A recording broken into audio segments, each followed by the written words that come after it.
cornfield in rural Nebraska was supposed to be a place of quiet work. For Elias, a 28-year-old farmhand, the night shift was usually the most peaceful time of the week. The moon was a sliver of silver in the ink-black sky, and the only sound was the rhythmic hum of his old tractor cutting through the stalks. It was 2 a.m., the hour when the world feels most isolated, but tonight, the silence felt heavy. Elias stopped the tractor to clear a jammed blade. As he stepped down, he noticed the crickets had stopped chirping. The air, usually crisp and cool, had suddenly turned thick and metallic, smelling like burnt ozone and wet copper. He wiped his brow, his heart beginning to beat a little faster. He looked up, expecting to see a plane, but the sky was far too still. Then he saw it. Rising silently from behind the silo was a shape that defied geometry. It was a massive, triangular craft, pulsing with a dull, sickly violet light that seemed to swallow the stars around it. It made no sound, no engine roar, no wind displacement, just a terrifying, absolute silence that felt like pressure against his eardrums. It hovered at barely 100 feet, casting a shadow that looked wrong, as if the darkness beneath it was denser than natural night. Elias froze. His limbs felt heavy, like they were submerged in cold water. He tried to reach for his phone in his pocket, but his hand wouldn't obey. His brain was screaming at him to run, but his feet were planted in the dirt. Suddenly, a beam of light, not white, but a shimmering, oily black, shot down from the center of the triangle. It hit the ground 50 feet in front of him. The corn stalks didn't just bend, they withered instantly, turning into gray ash within seconds. Through the haze of the light, he saw movement. Tall, spindly figures began to descend from the light. They didn't walk, they drifted, their elongated limbs twitching with disjointed, unnatural movements. They were pale, almost translucent, with eyes that looked like shattered glass. One of the creatures stopped. Its head tilted, mimicking the way a bird watches a worm. It didn't have a mouth, but Elias felt a vibration in the back of his skull, a high-pitched whine that grew louder and louder until it felt like his teeth would crack. He realized then that they weren't interested in the corn. They were scanning the ground, and then they were scanning him. The creature raised a long, four-fingered hand. The air around Elias began to shimmer and distort. He saw his own tractor, but it looked decayed, as if it had been sitting in the field for 100 years, rusted and broken. He looked at his own hands and saw skin that appeared to be aging in fast forward, veins bulging and then thinning. The horror wasn't just physical. It was a violation of time itself. Desperation sparked a primal surge of adrenaline. Elias slammed his fist into the cold metal of his tractor's fender. The sharp pain snapped the trance. He scrambled backward, falling over a pile of crates. The sudden motion caused the creatures to freeze.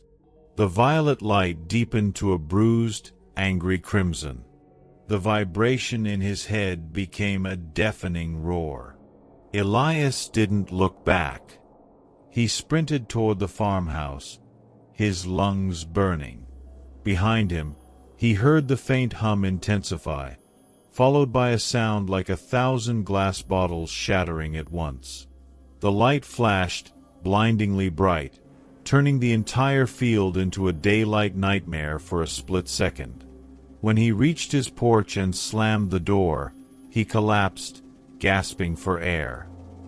He hid in the cellar for the rest of the night, clutching a rusted iron bar, listening to the silence of the cornfield.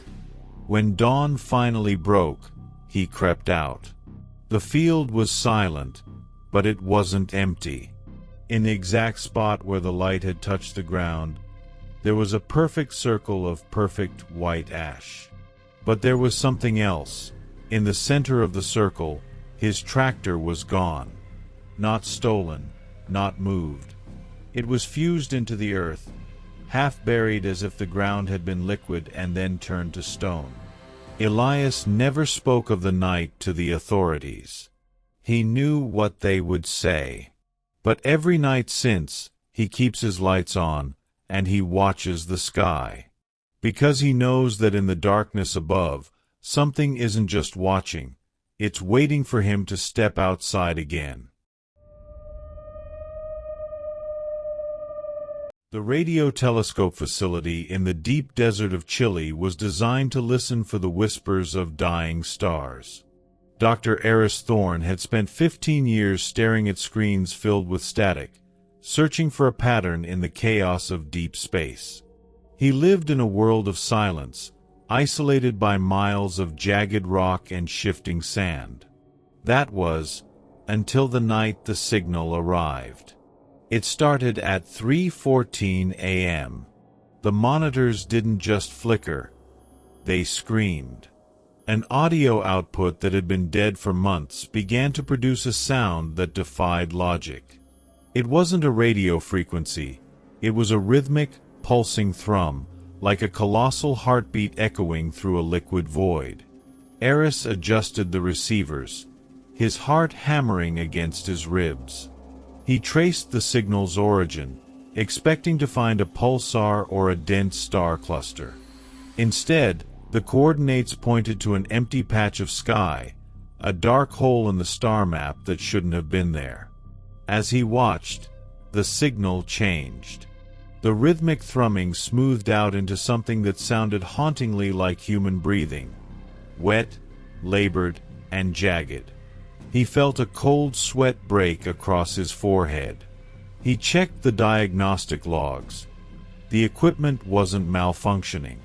The source was external. It was getting closer. By 4 a.m., the perimeter alarms triggered. Eris rushed to the control room window, peering out into the absolute darkness of the desert. Usually, the only light came from the faint glow of the stars, but tonight, the horizon was ablaze. A massive, obsidian monolith was descending from the sky, drifting over the desert floor like a shark through deep water. It wasn't metal. It looked like living, breathing shadow, constantly shifting and reforming. As it passed over the facility, the power grid surged. Lights in the building shattered simultaneously, plunging Eris into a darkness so thick he felt he could touch it. The sound from the monitors grew louder, shifting from breathing into a chorus of voices, thousands of them, whispering his name in a language he didn't know but felt in his marrow. He stumbled out of the control room, his flashlight beam cutting through the gloom. As he reached the main hangar, he stopped dead. The roof of the facility had been pulled back like paper. Floating in the center of the room was a sphere of pulsing, blue light. Inside the light, he saw movement. It was not a ship, but a doorway. Stepping out of the light was an entity that made his senses reel.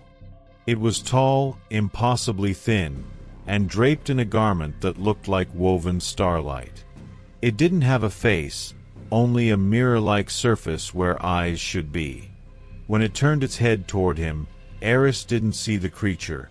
He saw his own reflection, but his reflection was screaming. The entity didn't speak with a voice. It projected images directly into Eris's mind. He saw the birth of the universe, the death of his own parents, the day he took this job, and finally, he saw the end of the earth, a cold, dead rock drifting through a silent cosmos. He felt the entity's curiosity, a cold, clinical, and predatory interest. It wasn't here to conquer. It was here to catalog. To them, humanity was just another species of insect to be pinned to a board. Eris felt his body losing its solidity. His fingers began to stretch, his skin turning a translucent gray. He tried to scream, but the sound was swallowed by the entity's presence. He was being sampled. Every memory, every secret, every fear he had ever held was being pulled out of his mind like threads from a tapestry. The pain was beyond comprehension, a mental flaying that lasted for what felt like years. Then, as quickly as it had begun, it stopped. The blue light flared into a blinding, painful white. Eris was thrown backward, crashing into the heavy steel of a work table. When he woke up, the sun was high and brutal. The facility was silent. The roof was intact, the equipment was humming perfectly, and there was no sign of the monolith. He stood up, shaking, and walked to the mirror in the bathroom. He looked normal. He looked like Eris Thorne. But as he stared at his own eyes, he realized the truth. The reflection wasn't moving perfectly in sync with him anymore. It was lagging by a fraction of a second. And in the very back of his mind, he could still hear the faint, rhythmic thrumming of that heart, beating in time with his own. He didn't report it. He knew that the things he had seen were now etched into his consciousness, and that every time he closed his eyes, he wasn't looking at the dark of his eyelids. He was looking back at them. He realized then that he hadn't been visited. He had been tagged. He was no longer just a scientist. He was a beacon, and somewhere, in the vast, cold distance of the stars, the signal was being tracked back to his exact location. The mountain town of Blackwood Ridge was not merely a location. It was a hungry, living thing. It sat in the shadow of the northern range, where the pines grew so thick they choked out the sun, and the fog crawled into the valley like a cold, wet shroud. For Clara, a freelance cartographer, this desolation was an anchor. After years of running from a life she couldn't outpace, the silence of the mountains felt like a mercy. She rented a cabin on the ridge, a place of creaking wood and stale air, where the only neighbor was the wind. But by the fifth night, the silence changed. It became predatory. The storm that rolled in wasn't the kind that brought rain. The barometer didn't drop. It shattered. Outside, the sky turned a bruised, sickly violet, and the air crackled with a dry, static electricity that made the metallic taste of copper flood Clara's mouth. Her hair stood on end, a crown of static electricity, and the light bulbs in the cabin didn't just flicker. They groaned, glowing with a dim, dying orange hue before popping one by one. Clara stood on her porch, her hand gripping a rusted iron flashlight, feeling the atmosphere vibrate against her skin. The woods were unnervingly still. No wolves howled. No crickets chirped. It was as if every living creature in a 10-mile radius had fled or, worse, been silenced. Then, the vessel descended. It didn't come from the sky in the way a plane would. It leaked into existence, as if the fabric of reality had been torn open by a dull blade. It was a massive, shifting sphere of liquid mercury, suspended 300 feet above the treeline. It didn't reflect the moon or the trees. It was a hole in the universe, a void that drank the light around it, leaving only a shimmering, oily distortion. Clara's heart seized. She tried to retreat into the cabin, but her feet were frozen to the wood, anchored by an unseen gravitational pull.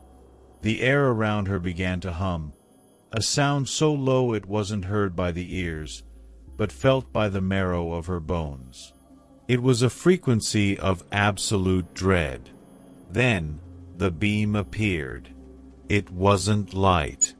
It was a solidified ribbon of amber, viscous darkness that dropped from the center of the sphere. Where it touched the forest floor, the earth didn't burn, it changed. The trees in the path of the beam didn't fall, they ceased to be wood. They turned into a pale, brittle substance, a gray, calcified matter that crumbled into dust at the slightest tremor. A deer, frozen in the clearing, caught in the edge of the beam, simply stopped existing. It didn't scream. It just unfolded, its molecules scattering into the air like dandelion seeds caught in a gale. Clara's mind began to fray. She couldn't process what she was seeing. The physics of her world were being rewritten, deleted, and replaced. Suddenly, the cabin behind her vanished. Not into smoke, but into nothingness. The floorboard she stood on dissolved into a geometric grid of neon blue lines. Clara fell, but she didn't hit the ground. She was suspended in an impossible, shifting architecture. She was inside the craft, or perhaps the craft was inside her mind. The walls were made of shifting planes that folded into one another like an origami nightmare. She was in the labyrinth of the void. And she was not alone. Figures drifted through the corridors, moving with a fluid, multi-jointed grace that made her stomach churn. They were tall, impossibly tall, and spindly, their bodies composed of something that looked like obsidian glass and vibrating light. They had no faces, only a single vertical aperture that pulsed with a rhythmic, sorrowful hum. They were harvesters. One of the entities glided toward her. It moved without walking, sliding through the air as if it were swimming in deep water. As it neared, Clara felt her own consciousness beginning to hemorrhage. The creature didn't speak. It pushed into her head. Clara screamed, but there was no sound. The entity was projecting the history of the universe directly into her cerebral cortex. She saw the death of ancient suns. She felt the crushing, cold loneliness of the vacuum of space, a loneliness that lasted for billions of years. She felt the hunger of a species that had long ago consumed their own world and now moved through the stars, feeding on the biological energy and consciousness of everything they encountered. They were not here to conquer, they were here to recycle. The entity reached out, its fingers, long, needle-like appendages, hovering inches from her temple. Clara felt her memories being dragged out. She saw her childhood home, but it was being dismantled brick by brick. She felt the love for her mother being turned into raw data, a sequence of numbers to be stored in the entity's archives. Every secret, every joy, every trauma was being harvested. She was being erased. Her consciousness began to dim, flickering like a candle in a hurricane. She felt herself fading, becoming just another line of code in their massive, cosmic library. The sensation was terrifyingly peaceful. The urge to just let go and become a part of the vast, cold collective of the entity's mind. But deep inside, where her spirit held on to the stubborn, irrational, and purely human capacity for rage, something snapped. She focused on the pain.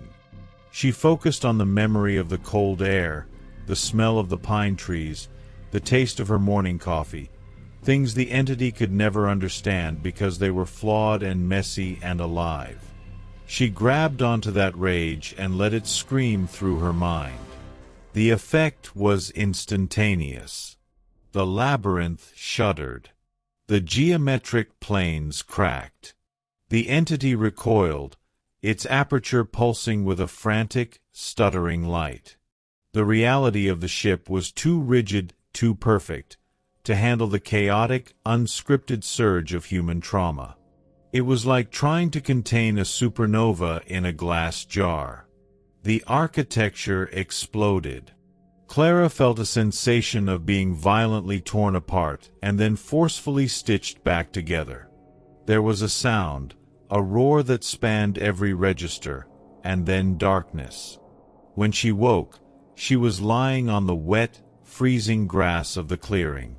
The sun was rising, a pale, sickly disk behind the mountains. The forest was silent, truly silent now. No birds, no wind, just the smell of ozone and burnt earth. She looked at her hands. They were trembling, and in her palms, small, intricate geometric patterns were etched into the skin, pulsing with a faint, phantom light that refused to fade. She left Blackwood Ridge that day, but she didn't go to the coast. She went to the deepest, most crowded city she could find, hoping that the hum of humanity would drown out the signal that was now broadcasting from the back of her head. But it didn't work. Every night, when the city lights flicker and the radio in her apartment begins to play that low, rhythmic, sorrowful hum, she knows they are looking for her. She is the one who broke their machine. She is the anomaly. And as she stares into the darkness of her room, she can feel them pressing against the glass of her reality, waiting for her to close her eyes, waiting for the moment they can finish their harvest. The deep-sea research station Ethelgard sat at the bottom of the Mariana Trench, a bubble of steel in absolute darkness. For Dr. Silas Vane, it was the only place on Earth to escape the noise of the surface. He preferred the company of hydrothermal vents to the frantic energy of humanity. 3 weeks in, the Ethelgard began to experience the impossible. The sonar picked up an object moving at speeds that should have created a sonic boom, yet there was no vibration in the water. The object didn't travel. It moved through the ocean as if the water were a hologram. At 2 a.m., the external cameras caught it. It was a structure of shifting, translucent plates, glowing with a violet light that made sea life flee.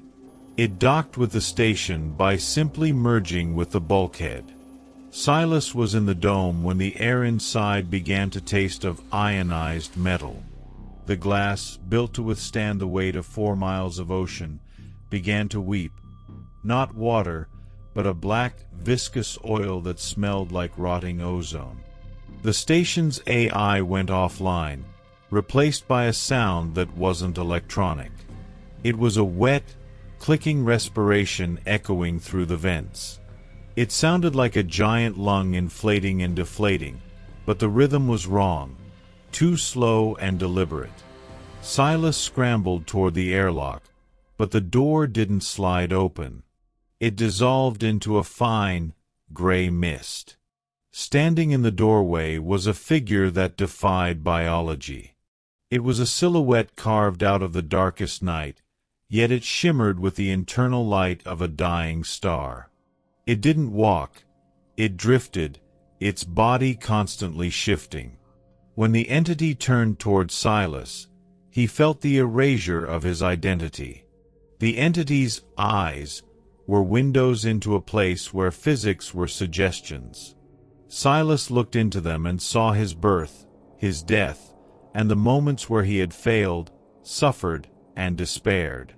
It was a playback of his life, being edited by the entity in real time. He felt his memories being peeled away like layers of dead skin.